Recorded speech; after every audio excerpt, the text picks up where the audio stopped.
वैसे तो ये सीजन कई सारी चीजों की वजह से हमेशा याद रखा जाएगा, जैसे कि राहुल और रुबीना का झगड़ा, अभिनव और रुबीना का रिश्ता, जैस्मीन और अली का एक दूसरे के लिए प्यार एक्सप्रेस करना इस शो पर, दिशा का राहुल को प्रपोज करना, राखी सावंत का एंटरटेनमेंट, पवित्रा और एजाज का रिश्ता। बहुत सारे ऐसे क्यूट से मोमेंट्स हैं जो इस सीजन के कंटेस्टेंट्स को और दर्शकों को हमेशा याद रहेंगे। लेकिन कुछ ऐसे शब्द भी हैं, कुछ ऐसे स्टेटमेंट्स भी हैं जो राहुल वैद्य के हैं, जिसको पूरे देश ने सराहा है। जी हाँ, वैसे इस वक्त हम सभी जानते हैं कि आजकल सरकाजम का, वन लाइनर्स का कितना ज्यादा माहौल जो है बना रहता है। तो ऐसे में सीजन 13 में सिद्धार्थ शुक्ला के वन लाइनर्स काफी ज्यादा हिट होते थे और इस बार उस जगह को भर दिया है राहुल वैद्य ने। जी हाँ, राहुल वैद्य के वन लाइनर्स की तो क्या ही बात करना, हर कोई उनके वन लाइनर्स से काफी ज्यादा इंप्रेस होता है।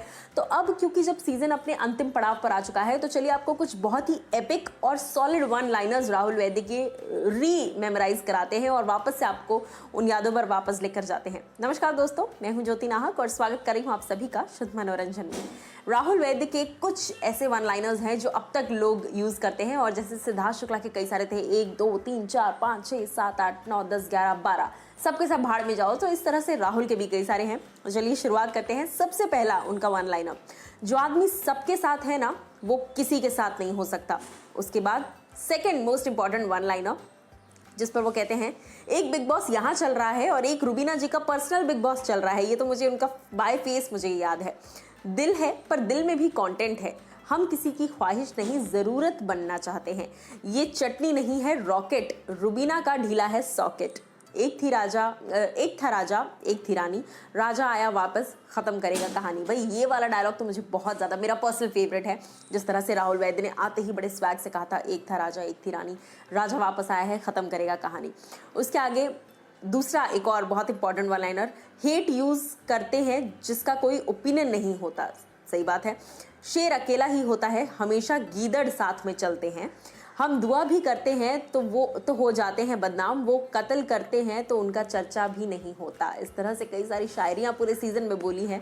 और उसके आगे एक और स्टेटमेंट है राहुल वैद्य का, जहाँ वो कहते हैं, आप बोलो तो कमाल है, हम बोले तो बवाल है, राजा हमेशा राजा ही होता है, कान का तो हो जाएगा, अपने दिल का मैल कैसे साफ करोगी। जी हाँ, ये वो बोट वाले टास्क के दौरान का स्टेटमेंट है। भाई राहुल वैद्य के स्टेटमेंट्स तो भरे पड़े हैं। और सबसे इंपॉर्टेंट और सबसे ज़्यादा पॉपुलर अगर कोई स्टेटमेंट था राहुल वैद्य का वन लाइनर, वो था, मैं सॉरी इतनी सस्ती नहीं, मेरी सॉरी इतनी सस्ती नहीं है, जब तक दिल से नहीं आता मैं नहीं बोलता सॉरी।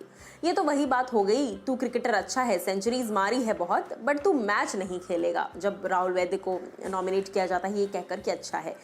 उसके आगे अभी डिंडोशी के रैम्बो चुप, इस तरह से कई सारे जो मुझे दाल चावल समझते हैं, मैं उन्हें बिरयानी वाली इज्जत कभी नहीं देता। आपके नैनीताल से बोर हो जाओ तो अपना साइंटिस्ट का मार्स पे भी सेटिंग है। सो कहीं ना कहीं इस तरह से बहुत सारे ऐसे वन लाइनर्स हैं, अच्छे अच्छे प्यारे प्यारे वन लाइनर्स हैं जो राहुल वैद्य ने बोले हैं इस सीज़न में, जो कि जनता को काफ़ी ज़्यादा पसंद है।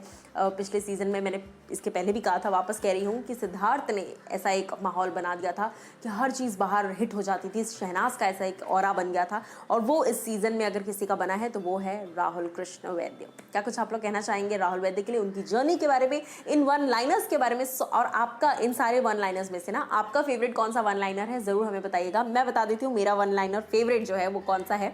मेरा फेवरेट वन लाइनर है कि आप बोलो तो कमाल है और हम बोल दे तो बवाल है।